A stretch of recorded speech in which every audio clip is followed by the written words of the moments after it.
You tonight as president of GSRW. So we're so happy you joined us. This is one of the special things, programs that we offer you as members of GSRW. And glad you did join us tonight. But these events also take a lot of work behind the scenes, and we have a special team who does it every single time and does a great job. So I want to thank Sherry Gillis, for one, as our website manager who puts this all together. And perhaps Kaylee Kamatsu might be joining us tonight. If so, we thank Kaylee too. The two team members who will host tonight is first one is uh, I'm sorry, Nancy. Karen and Nancy also does this with her, but Karen Contreras, who is our second vice president, and Gretchen Cox is our first vice president. So they're going to field questions, and we're very excited tonight about having our special guest. So I'm going to turn it over to Gretchen Cox, who will introduce our special guest tonight. And again, thank you all for being here. Good evening, everybody. Thank you for joining us tonight. We're very, very happy to have you here and excited to give you an opportunity to listen to our special guest tonight. Most of you may know that we had a wonderful inauguration event recently up at Riley's Farms out in Oak Glen, which is just outside of the Palm Springs area, between Palm Springs and closer to Beaumont. We had a wonderful event there. It was so much fun. We appreciate those of you who were able to come, and we look forward to more fun events in the future like that. I do want to make you aware of some things coming up. First of all, on February 25th, we will have Kevin McNamee on a Zoom. Kevin is one of the leaders of the school choice ballot initiative to get that initiative on the ballot in 2026. So it's really important that we all show up to hear that. Invitations and information on that will be going out within the next day or two. So please keep an eye on your email and share the information with people you know who may be involved in or interested in what's going on with our schools. They don't have to be a member of Golden State Republican Women. These Zooms, as you know, are open to the public and are free. They just have to register, which takes about 30 seconds. So really would appreciate it if you would share that notice with people once it comes out in the next day or two. The middle of March, March 14th to 16th, is a very important time. That is the California GOP convention in Sacramento. Many of you who are on tonight are delegates. And even if you're not a delegate, if you're interested in seeing how the sausage is made and want to attend the convention and participate in the many educational opportunities that will be there, as well as the vote on our next leadership of the California GOP, which is what Corrin is here to talk to us about tonight. That will be the weekend that all happens. And then we're just now announcing that the weekend of May 17th will be our Golden State Republican Women's Conference, and we're going to hold that at Harris Ranch up in Coalinga. That's one of our favorite places to be. They are such nice people up there. They take such good care of us, and it's a lovely spot to have a conference. So we have some wonderful speakers already lined up, and we're in process of putting that program together. So again, keep your eyes out and your ears out for information that will be coming about that conference. All members of Golden State Republican Women are welcome to be there. Before I get to introducing our guest tonight, I just want to remind all of you to keep yourselves muted. That's mainly just so we don't pick up any background noises that may be going on at your homes. We don't want to be distracting people that way. If you have questions for our speaker tonight, please put them in the chat. You will see the chat icon probably at the bottom of your Zoom screen. just go there and enter your questions. Karen Contreras will be helping me field the questions, so we will get to those the last 10 or 15 minutes of tonight's program. And with that, we do plan to finish at 7:30. So with that, I'm happy to introduce our speaker tonight. Corrin Rankin, as you know, there's going to be an election for the seat of chairperson of the California GOP at the convention I mentioned in the middle of March, the weekend of the 14th to 16th in Sacramento. We were lucky enough to hear from one of the candidates last month. If you missed that, you can go to our website, www.gsrw.org, and catch that video from Mike Morrell, who was one of the other candidates. But tonight, we are very happy to have California GOP Vice Chair Corrin Rankin, who is also running for the seat of chairperson of the California GOP. Corrin grew up in the Menlo Park area. She started working very young for her father's bail bonds business, which I think is really interesting. We don't come across people in that industry too often. She spent a number of years after she graduated school. She spent a number of years in the tech industry in Silicon Valley, and eventually she came back to run the family business. She is well aware and well versed in the fight against soft on crime policies promoted by Soros-backed legislators and also by then Attorney General Kamala Harris. Corrin became very active in President Trump's 2016 campaign, leading the statewide African Americans for Trump coalition. Since being elected to the position of vice chair of the CAGOP in 2023, she has traveled the state and has been instrumental in pushing voter registration, fundraising, and in supporting Republican candidates. In her few minutes of spare time, she is a wife, a mother, and a grandmother. It is my pleasure to introduce Corrin Rankin. Welcome, Corrin. Thank you. Thank you so much for having me. It's a pleasure to be here tonight. I'm not sure, but I think this is the first time that I'm here with all of you, right? Is that It correct? is. It is. So I'm We're new. also, We're relatively new, so yes, I know. So I'm also on the volunteer orgs committee with the state party. So I remember when your application came through to be chartered and we recommended to charter you. So that's thank you for exciting. You your can never support. have too many clubs and you can never have too many women clubs, right? That's right. So a little bit about me. Yes, you read my background and my bio, and I started in Republican politics probably over 10 years ago. And I first started in San Mateo County. I was the first vice chair of San Mateo County Central Committee. So that's where I got my start. I was responsible for fundraising. And then after that, I worked on several campaigns. I helped my local sheriff get elected. I worked on city councils. I did helped assembly races. I worked on a gubernatorial race when Neil Kashkari ran for governor. I worked on his campaign. And then after that, Donald Trump came down the escalator and I decided, after I heard him speak, I thought I'm I need to help this guy get elected. And so back then there weren't, a whole lot of us Trump supporters. So when I volunteered for the campaign, I was accepted and they gave me a whole lot of jobs. I had plenty of jobs. I was a surrogate for the campaign. I was a statewide coalition builder. And at the convention in 2016, I was a whip. So I was responsible for making sure that Ted Cruz didn't run away with the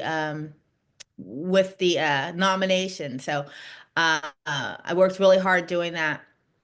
After 2016, I came back and I worked for Republican politics, worked on more campaigns. And then in 2019, the Trump campaign called me again and said, "Hey, they were a lot more organized this time, right? They weren't as grassroots as the first time. So they said, we'd like to invite you to apply to work on the campaign." And so I did, and I passed all the Secret Service background checks, and I was accepted. So at this time, I was working on the national campaign, no longer just the California campaign.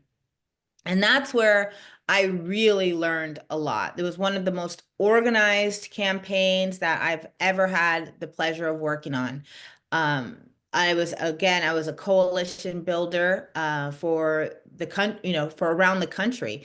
We opened engagement centers back then, and I flew around the country in 2020 during COVID, opening our engagement centers. So we did a lot of Latino engagement centers, Asian engagement centers, and of course, Black engagement centers in Ohio, in Florida, in Wisconsin, and Nevada. So I spent a lot of time in those states in 2020, just building coalitions, registering voters, and of course, the GOTV efforts. I was also a surrogate on that campaign. Um, I learned from the then campaign manager, Brad Parscale. Katrina Pearson also was in charge, and I learned a lot from her. And one of the things I cherished most about that campaign was, above all else, was that I got to learn a lot from Herman Cain, who sort of took me under his wing and really took time to mentor me. So may he rest in peace. I always feel like he's looking over my shoulder every time I keep going in this, and I can hear his voice telling me what to do. Um, so, I learned a lot on that campaign. And then in 2020, things didn't work out the way we had hoped. And I thought to myself, how could I take all of the things that I learned on the campaign and use it here to help Republicans get elected in California? And at that time, we had an opening for the Central Valley Regional Vice Chair. And by then, I had moved to Stockton, so I lived in the Central Valley. And there's 11 counties within the Central Valley. So I was asked to run. I went around to the 11 counties. I said, this is who I am. I just got finished doing the Trump campaign, and I learned all these things, and they were like, let's do it. I had 11 counties. They were going in 11 different directions, and they, voted for me as a Central Valley chair. And I ran unopposed. I was unanimously elected, and we got to work. We had a lot of things that we disagreed about, and we all decided that we weren't going to focus on those. We were going to focus on two things. We were going to focus on recruiting and training, and getting Republicans elected. And those are the only two things that all 11 counties focused on. And as a result, we worked together through the redistricting process, which was we fought hard to make sure that we had districts that were favorable to Republicans. So we got a lot of wins there. We built the groundwork so that we were able to elect Republicans. And during that cycle, we elected Assembly Member Juan Alanis, and he won in a blue district. And we also successfully reelected Congressman David Valadao, who's in the highest Democratic registration district in the country. And we reelected him right here in California. And during that cycle, we also we decided we wanted to send a farmer to Congress to represent our farmers. And we elected Congressman John Duarte in another D+6 district. So that was mainly a Democrat district. And we did it. And we did it by working together, by focusing on those two things. So after that, an opening became available as vice chair, and the 11 counties got together and they said, Corrin, we would like to see you take what you did here in the Valley and, utilize that on the statewide level. So I did. They all got behind me. They all supported me, and I was elected to vice chair. And since I've been elected to vice chair, we've been going around the state, and I have done some of the same things I did for the Central Valley. I identified candidates. We have Jeff Gonzalez that we won last cycle in Riverside County. And also we Leticia Castillo. So I spent a lot of time in the Riverside County with Jeff Gonzalez, helping him raise money, helping him get out the vote, helping him knock doors. And he wasn't poised to win. So I did a lot of advocating for him as well. And now he's won. He won in a Democrat district. So I learned two things from the Trump campaign, which is a campaign that I've worked on for the past 9 years, in addition to everything else I do. One is coalition building, and we talked about that. And another is being a surrogate. So I surrogate for his campaign in 2016, 2020, and 2024. And so I learned how to communicate in the media and how important it is and how to be effective and how to effectively message on television. So one of the things that two of the things I plan to do as chair is take those two things that I've learned, which is coalition building and build coalitions throughout California with my No Precinct Left Behind plan, and also media with my surrogate program or ambassador program, as I also like to call it, where we build out a program that has people in every district throughout California and train them in media techniques, train them on talking points, keep abreast of the issues, and get them out into local news. That's the key word. Not Fox News, not Newsmax, because that's all preaching to the choir, right? That's the fun stuff that we get to do sometimes. But local news is incredibly important because that's what most people are watching in the evening, and that's where our voices 9 times out of 10 go unheard. So those are just two of the things that I'm going to be looking to accomplish while I'm chair. And in addition to that, there's always fundraising. So one of the main jobs of being a chair is fundraising for the party. And I've identified areas where we can improve in our fundraising. But before I get into that, I do want to say that our party is in a very strong financial position. Under our current chairwoman, we have raised record amount of money. So I'll be going into my chairmanship in a very strong financial position. I have identified areas where we can improve. So I plan to continue to do that with our current donors, continue to fundraise in the strong way that we have been over the past cycles, and improve on that so that we can, raise even more money so that we can help more candidates next time. And in order to do that, we'll be doing that as a united front between the CRP, the Assembly Caucus, the Senate Caucus, and our Congressional Caucus. And, so we've experienced, a lot of success this past cycle. We have experienced some losses. We fell short on Congressman John Duarte. He actually lost his seat by 187 votes, which is just a travesty. We fought hard on the ground. We fought hard with our attorneys. When I'm chair, I plan to be even more aggressive with our attorneys on the ground. We ballot cured. Elon Musk sent people in to help ballot cure. Those people were, flying in. They hopped off the plane. They rented a car, and they drove straight to the campaign offices. They didn't put away their luggage. They didn't check into a hotel. They came from the airport to the campaign office and right out into the neighborhoods to ballot cure. So these are some of the things that, I plan to keep and continue when I'm chair, and we're just going to fight even harder. We've got some great candidates lined up, and, I've been endorsed by Congressman David Valadao, who again is in the most Democrat voter registration district in the entire country. And he believes that I'm the right person for California to make sure that we take our seats back. So with that, I don't know if you want me to answer any questions, but I'm happy to do so. Excuse me. We can go ahead and do that unless you have anything critical that you want to tell us about how you would do things differently. But if you'd rather me go on to specific questions, I'm happy to do that for you. Gretchen, could I ask her something before, and then you go Sure. right in You're the president. You can do whatever you want. Oh, really? Well, I'm so glad you joined us tonight, and thank you so much for taking the time. I wanted to know because I've been in Republican politics for a long time, and what I hear from first-time candidates, that they feel in the past that they need more support or more guidance or more direction from the CAGOP. They feel kind of lost at the beginning, and I can imagine. So, do you plan to do things differently that has been done in the past to support first-time candidates? Yes, I plan. And so that's part of my No Precinct Left Behind plan, Right now, what we do for first-time candidates is we have a Trailblazers program where candidates can come in and they can be trained. And we train them in everything from fundraising to get out the vote to,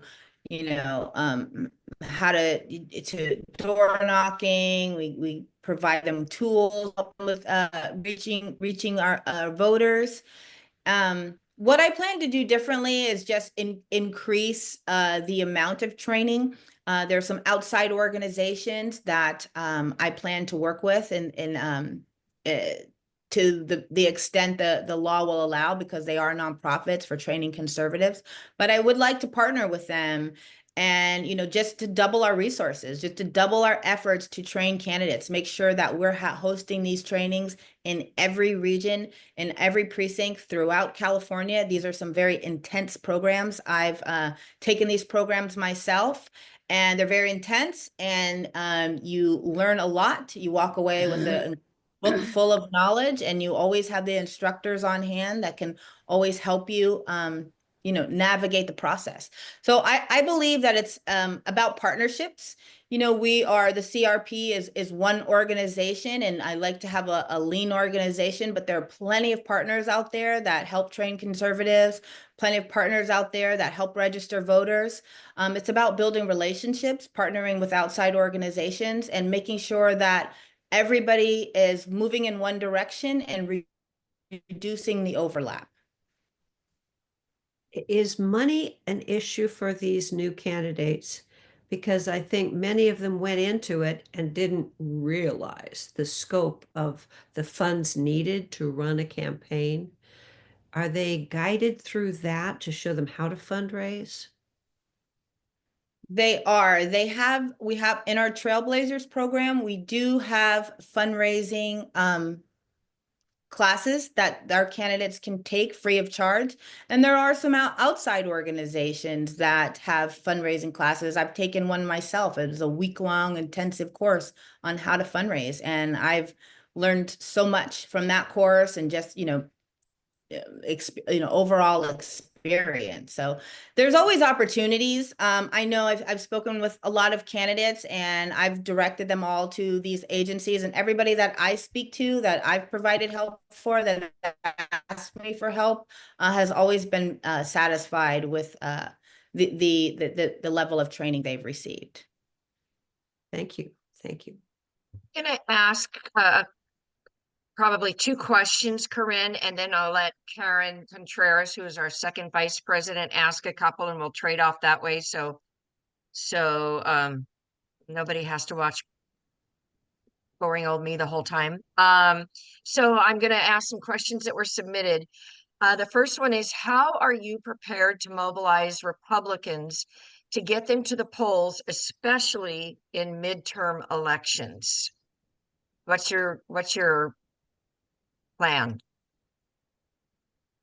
So I do have some things that I'm working on with some members of Congress and some of the members of Assembly. Usually the way we do that is through our initiatives that we use those. Those are usually things that get Republicans excited to get them out to vote. I mean, I do have some things in mind, but I'd like to keep them, I've been asked to keep them under my hat until they're ready to talk about them. Okay. So I just know that we're always working in the background to make sure that we are getting Republicans out, getting them excited. Our central committees depend on, continually keeping voters active. Okay. And another question is, as you mentioned earlier, we did lose some important seats in this last election. John Duarte, Mike Garcia, Michelle Steele. Michelle. What would you do differently? And I'm not trying to be critical of the current chair, but just from your experience, what do you think could be done differently that might have helped us hang on to some of those or some of the other seats that we lost? I think being more aggressive on the ground, having a legal team that is, I get more aggressive, in short. I know, where I live, John Duarte represents half of my county, so I consider him one of my members of Congress. And, I was on the ground myself, dealing with the ROV, dealing with our lawyers, getting people to, that were at the ROV, that was hearing about things happening, getting them like physically going to their house with my cell phone, having it online and getting them to submit their complaint to the attorneys, to our legal department, because our attorneys can't take on a complaint unless it's in writing to them. And so I think that a lot of times there was a disconnect on that. And I had to, again, go to people's house to get them to fill it out just so that we can get our attorneys to look at it. And so I think just, more training up front, more knowledge up front through our central committees of what it actually takes. I mean, I can't tell you how many people text me and said, hey, I see this, this looks suspicious, and then didn't end up submitting a complaint online to our attorneys so that it could get looked into. So I think just, again, more of this on the front end so that people really understand that we can't investigate a complaint unless it's submitted, unless we have it in writing. We have to have that in order to go on. So I do think that a lot of times that things that people saw didn't get submitted. Okay. Okay. Karen, do you want to take the next couple? Sure, I'd be happy to do that. So we have several comments in the chat line, not questions necessarily, but comments. And so I just want to cover those and then ask a question related to that. So they were talking about, of course, John Duarte losing the election and Michelle Steele and the others. Then we have Valadeo, who had voted to impeach Trump, and this is going back a little bit. And then we have the Cal GOP chose not to endorse President Trump at the last convention. So we have all these little issues out there that people are very concerned about. So let me ask you, what do you see as the most pressing issue for Cal GOP, and what do you plan to do about it? So first, I'd like to just back up on that, because I've heard that before, that the CRP decided not to endorse President Trump. And I'd just like to put that to bed once and for all. President Trump was never, it was never up for an endorsement. Nobody was. We had, at the time we had Ron DeSantis, we had Vivek, we had Tim Scott, we had, of course, President Trump. They were all running. Nobody asked for an endorsement, and none of them were up for an endorsement. So there was, I guess, a miscommunication, because there was never an endorsement held for President Trump or for anyone else at the CRP. And then as far as, Congressman David Valadeo voting to impeach Trump, I've told him myself, I think I've been in his district where, members of his community were reading him the riot act over it. So he definitely has heard from many people that was, not what they would prefer him to do. But at the end of the day, his community keeps choosing him over and over, overwhelmingly.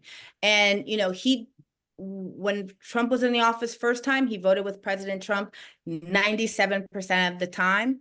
And, he's there again, and he's voting with President Trump, 100% of the time. So, at the end of the day, everybody can, have an opinion on his voting record, but his community is voting to keep him in Congress. And I think your third question was, what do I see as the biggest issues? One of the things I see the biggest issue is picking up more seats. I think that our party struggles with unity. I think that we all need to make a conscious effort to focus on getting Republicans elected, and, building coalitions, understanding that we're not going to agree on things all the time. And, maybe we can put those in our back pocket during election season and work together to get Republicans elected, because after all, we're all volunteers. I'm a volunteer. All of you guys are volunteers. And we all do this because we want more Republicans elected. There's something inside, and it's different for everybody, the reasons why we do this. But at the end of the day, our goal is the same. And so even though we don't agree on different little things here and there, the most important thing for us to do is come together, be united, and work towards one common goal. I'd really like to be able to achieve that and have just a tremendous grassroots organization that really gets out the vote and rallies volunteers. We have really great fundraising organizations that spend most of their time raising money for candidates, and getting all three of those on the same page, I think, would be vital to our success going forward. Now is the time for us to do it, because there was 9 counties in California were flipped from blue to red and voted for President Trump. So what does that tell us? That tells us that people are ready. So we have to look at ourselves and ask, are we ready to do this? Are we united? Are we going to work together? And I think once we all come together and make that decision that we're together against all odds, I think we're going to see tremendous success. So to recap, your most pressing issue is to get our candidates elected, the Republican candidates elected. That's top priority. Yes. Yeah. Okay. What is your plan for securing voter ID in California? Okay, you got me. That's the initiative. We're going to start doing the initiative. You guys are good. I can't keep it. The one you're not supposed to talk about. Trying to keep Good that job, Karen. We're most likely going to be rolling out a voter ID initiative. So that's going to be something that Yay. everybody is excited about. I'm excited about it. We're all excited. You heard it here first. So there we go. That's great. Okay, Karen, or is that it, Karen? Yes. Go Okay. ahead, Gretchen. Okay, thank you. I'm glad this question came up because I was going to ask it anyway. Here in Orange County, where I live, and a few of the other viewers that are on with us tonight, we have a city councilwoman who's going to be running for state Senate District 34. Her name's Rhonda Shader. Currently, that seat has been held by Tom Umberg for quite a while. Josh Newman will be running for that. He's the one, he just got unseated for the second or third time, but he keeps somehow getting his oily way back in there. So, and there'll be several other Democrats. So what can the party do, the state party do, to support somebody like Rhonda? Orange County should be as red can be, but as you know, it's not anymore. What can the party, the state party, do to support Rhonda or somebody like her, especially with the enthusiasm that Trump's win and our win all the way down the ticket at the federal level has inspired in people? What can the party do to bring that here, especially in California, to the state level? And so a second part of that is, before I forget it, are we doing enough to point out? I mean, Trump spent his whole campaign pointing out the disasters of the Biden administration and everybody associated with it. Are we doing enough of that here in California? So, two-part question. Sorry about that. Okay, that's okay. So I think, so when you're talking about helping candidates at the local level running for Senate, and then you mentioned there's other people running. So first, those things all get vetted out in either in the county central committee or through the primary, right? So whoever makes it through the primary or whoever gets the support from the central committee, that's when the Republican Party can come in and, if we're asked to make an endorsement, we usually make the endorsement in the way that the county parties have endorsed. And then after that, that's when the the state and the county party can work together to help get that candidate elected. And again, if they're brand new and they've never run for office before, we have a lot of trainings now. When I'm chairman, we're going to increase those amount of training, increase the information being disseminated. And also, I spoke about this earlier. one of my very good friends is Congressman Byron Donalds from Florida, and, hopefully one day maybe he'll be the governor. But, I've had many conversations with him about this, and they use, several companies to help them with their voter ID. And that's what was able to turn Florida red. So I've had many conversations with him about using the Florida model here in California when I become chair, because, we can't do it by ourselves, and we do need professional help. And so, as a businesswoman, I'm always thinking about how can we utilize our resources in a frugal way, but also rely on outside agencies to come in and utilize their expertise. So if there's companies that have, helped to flip Florida red, I, want to bring them into California and see if we can't make a connection and they can't help us out. And I think there was a second part. Did I answer the second part as well? The second part was, was, are we doing enough to point out the failures? In the past, have we done enough? And will we do more going forward to really make people crystal clear aware of the failures of what the Democrats have done to California? Just like Trump did, his entire campaign was all about pointing out the failures of the Biden administration. Yes. So I think that there's definitely an opportunity to do more of that. One of the things about me is I like to come from a solutions oriented position. So it's one thing to go out and point out the failures of Gavin Newsom, because there are so many, and I think the party right now is on top of it as far as, things that are coming out. They're always pointing out failures. What I'd like to see happen is for us to move, into being a party of solutions. So when we point out these are the failures of Gavin Newsom and this is what he's doing wrong, but if as a Republican, we're focused on solutions and this is how we'd fix it. Because one of the things that I learned from campaigning is that people vote for things. They don't just vote against. And you're absolutely right. President Trump did a great job pointing out Joe Biden's failures, but he also did an even better job of telling us what he would do. And that is, in the end, that's why we voted for him, because he came up with things like no tax on tips and, securing the board, things that everybody wanted, different things that people said that this is going to help me in my everyday life. I'm voting for him to do these things. And I don't think that us as California Republicans, I don't think we do enough of that. What would be your first act of business if you get elected?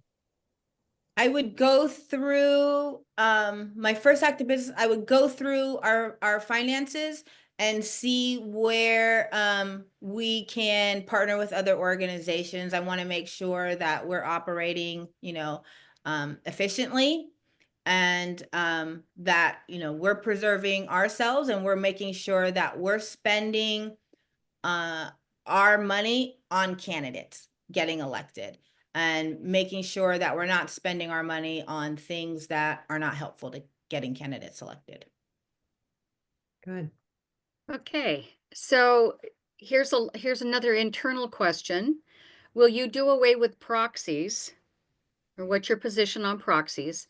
And will you allow associate delegates to serve as alternates?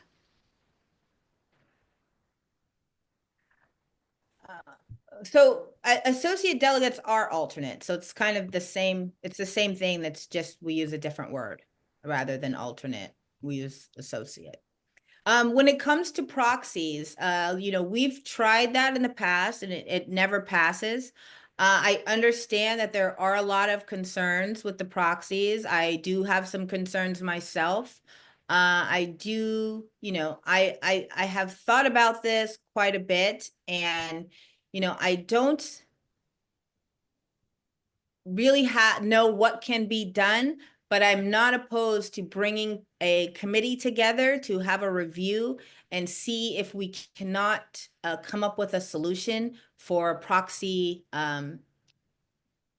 reform, something that makes sense to everyone.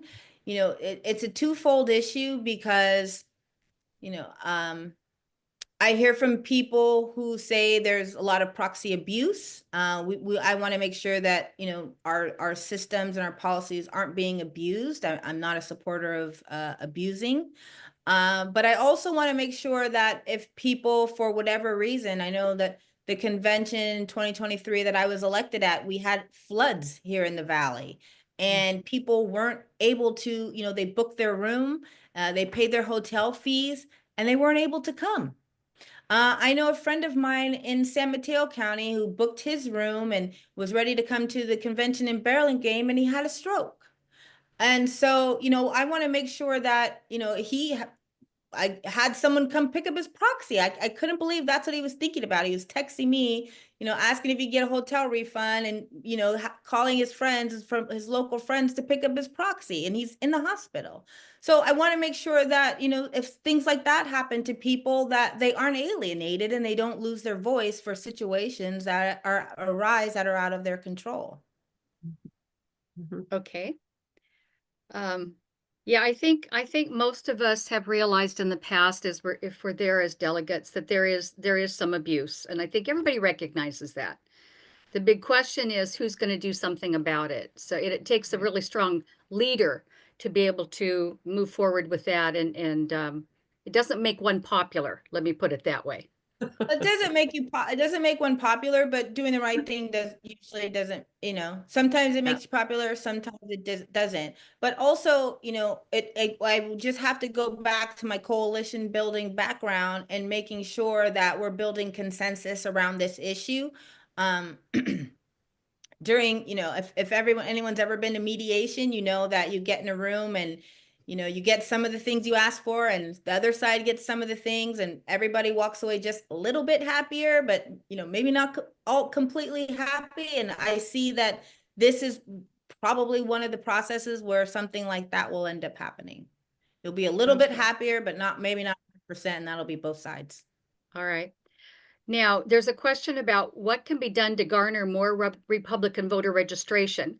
And this kind of dovetails with another question about getting rid of the top two, the jungle primaries and all of that. So it's a two-part question. What can we do to get more Republicans so that we can get more strength, so that we can overturn, because one of them is a constitutional amendment. What can we do to get to that place where we can actually overturn the top two? I think that's a more complicated issue. That's something that's going to have to go on the ballot.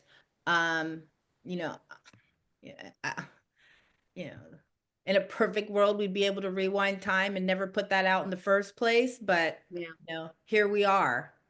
That's going to take a lot of strategy, a lot of thought. And, you know, at this point, you know, the Democrats have the super majority, and I don't see that as something that, you know, they have more money than us. They've got more members than us. And, you know, I don't know how we would get them to buy into it.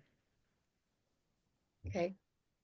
I think that's something too that a lot of our voters don't, they don't really get how that works and why it does need to be changed. But until we as Republicans shore up our party and get enough people voting, there it's going to be almost impossible to change that. And I just don't think, especially with the younger voters, they didn't know any, they don't know anything but that.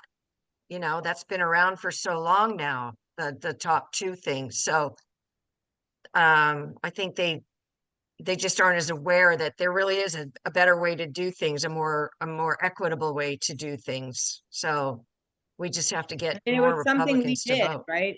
It was something that was done on our side, because I guess they thought Yeah. it was, so that's why. we can't- We have a question about you support getting rid of the PDA electronic devices and switching to the use of paper ballots on the Sunday morning at the CAGOP convention. No, I don't. Because There's about 700 people in the room at the time, and, you know, we do have our contracts with the hotel that require, you know, us to be out at a certain time. people have flights to catch. And I don't know, I've overseen elections, regional elections, which are done by paper ballots. And the last time I oversaw one in the Central Valley, we had an hour in the room and there were so many people. This is when I was overseeing the elections for my replacement. And it took us an hour and a half. So we were getting kicked out of the room. And I just, and if we have to go ballot after ballot, round after round, and let's also remember that there's elections. So you're going to be electing a chair, a vice chair, a secretary, a treasurer. You're also going to be voting on, bylaw amendments and initiatives. And we could be there till midnight, frankly, counting 700 votes for every single thing that we have to vote on. I just don't see that it would be a prudent use of anyone's time. I don't see it as being efficient.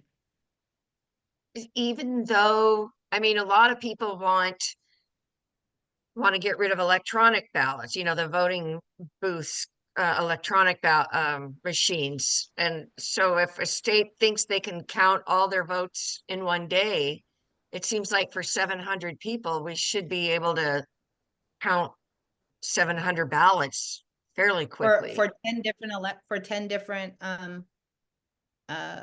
votes. Issues, 10 different 10 votes. different Yeah, it could be. It adds Take some up.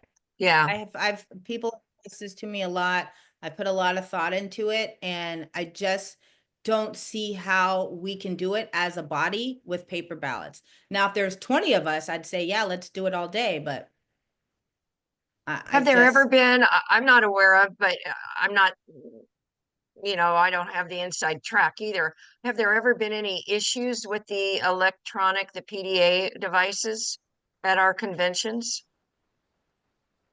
I think we had issues of experience, concern? yeah, as unfortunately as, with technology, I mean, you have your cell phone will glitch every now and then. Everything that's you use with technology is bound to glitch, and, even with paper ballots, you could still get somebody, that wants to do something, could want to do something improper and stick some ballots in their pocket. I mean, I don't think that anything in life is, 100% foolproof.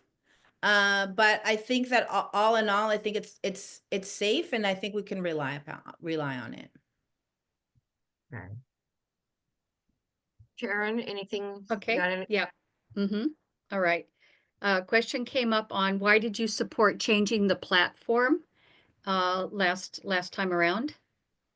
That's an interesting question because I actually voted to keep the platform. The chairwoman, Jessica Patterson, and myself both voted to keep the platform. And I believe one of our friendly Republican bloggers actually posted our votes, and my vote was posted online for everyone to see that I did vote to keep the platform. Okay. Another question is, it's concerned with delegate apportionment. And the question is, why did you vote to restrict delegate apportionment at the last convention? And how does penalizing Republican nominees help grow the party or improve the Cal GOP fundraising prowess? I don't think anything that we do penalizes Republicans, and that's certainly never any of our intent to penalize anyone. We appreciate everyone who steps up to run for office. It's hard to run for public office, and it's even harder to run in California. In most of the districts, it's harder to run with an R on at the end of your name. We do have some few districts where being a Republican is great, and they're just Republican on Republican races all the time. I think that what it does is it incentivizes our candidates to really work hard and really get out there and register voters and knock on doors and make phone calls. The more percentage you get as a candidate, the more delegates you get. And I think that the thought process behind that is to use it as an incentive. It's not a penalty, it's an incentive. Okay. I have a question. There's a question here. What can be done to accomplish more Republican voter registration. I would either amend that question or add to it and say, what in your experience have been the most effective efforts at voter registration? There's a lot of us have been in groups for a long time where we go to the DMV and put up a table, or go to our local farmers market, or go, you know, to this local community thing or that local community thing and try to set up tables and get people to register to vote or switch their registration. What kind of efforts have you seen that have been most successful? I think county fairs and churches on Sunday morning that have voter registration booths, I've seen, you know, if that's the method we're talking about, I think those are the two where I've personally seen the most voters registered in a short period. Okay. I think we might have covered the bounty system. How's that been working? It's actually it hasn't been working well. The thing is that we pay about $6 per voter registration. So the counties are, you know, responsible to, you know, keep a list of everyone they have registered to vote, you know, write it all down on an Excel spreadsheet and submit it to the party, and then we give them a check.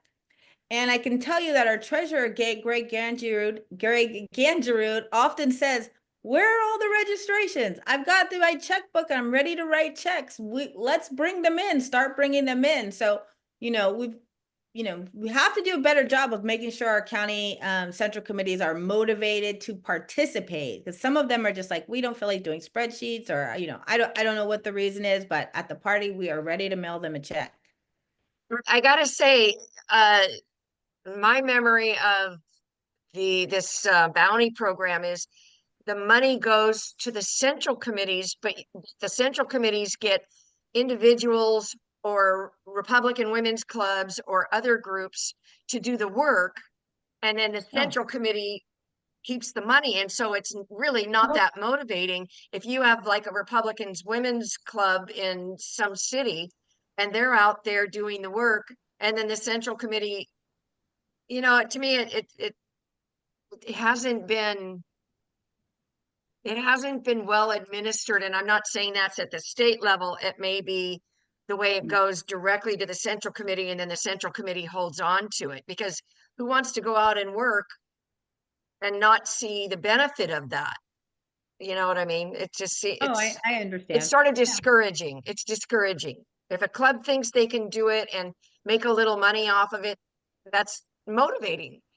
And if that's what it takes to motivate people, then go for it. But it doesn't work out that way. So there might Corrin, need were to be you some, going to make a comment on that? sure. Yeah, I was just going to say, I'm in a great county. I'm in San Bernardino, and Phil told me right up front, you guys do this, you get the money, you keep it. Nice. Whatever Very nice. you work at, you've earned it. So I think other central committees could learn from that. I agree. Meaning Very nice. your people, your central committee gives it to the clubs that are doing the work, or the, Yes. Look at that. See, that's how it working should be. together for you. Good job, Phil. Yeah. Yeah. Could I Okay. ask a question that's a little off topic of that, of what we've been talking about, of Corrin? I just want to see how you would differentiate your leadership style with your opponent's leadership style.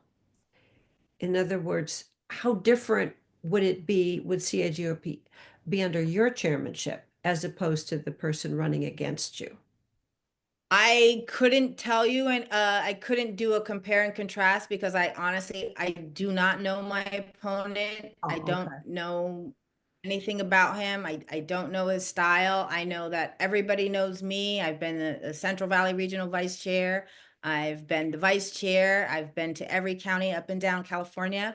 I know what I would do. I've outlined that, you know, clearly on my website. And not only that, I've been around and people know me. I mean, most people have my phone number. It's, it's not a secret. I talk to everybody. If you call my phone, I answer. I'm very open. I don't believe in a chain of command. I'm pretty direct. I don't, spend time beating around the bush with people. They ask me a question and I give them a direct answer. And, like Jeff Gonzalez says, like you call me, I'm there. And that's who I am, and that's who I've always been, and that's who I'll continue to be. So I have a question, Corrin. Parents are quite concerned, and rightly so. All of the stuff that's going on in California, especially in the schools, transgendering of kids, exposing little ones to inappropriate curriculum content. What do you see as your place to maybe very proactively put it out there so that the CalGOP takes a very strong stance and maybe actions against transgendering of children, even the curriculum that covers CRT, some of those types of things. What is your position on all of that? Well, I have created a parental rights pledge that I'm asking all of the candidates to sign. I would encourage you can go to my website. I sent out an email. The first one to sign my pledge was Assemblymember Bill Asaley, and we did it in person. We made a video.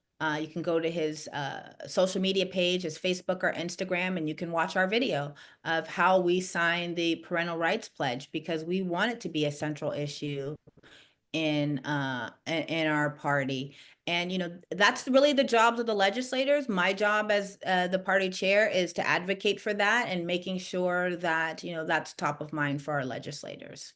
And I've signed a pledge to do that. Okay. I And created with a pledge, as a matter of fact. regard to CRT and other DEI and that type of movement, where are you at in all of that? Affirmative action, so on and so forth. Yeah, I always get asked this question. It's so strange to me. I don't really understand. Uh, so I stand, I'm a Black person, so I think maybe people think that I like affirmative action because I'm Black, but I don't know. I don't want to read anyone's mind. I was raised in a family that has, small business owners. I was always taught that I had to work extra hard, to achieve. Failure wasn't an option. I can't rely on, your looks or, anything else. And you have to rely on hard work. That's the way I was raised. I was raised to be an overcomer and a hard worker, and that's who I am to this day. As far as CRT, I would never want that taught. That's what I taught my 3 children. I have 3 adult daughters and a grandson, and that's what I teach them. That everything they get in life is a result of their hard work and nothing else. That is excellent. Those are Yes. Republican values. I'm sorry, I had to jump in. I said, but those are Republican values.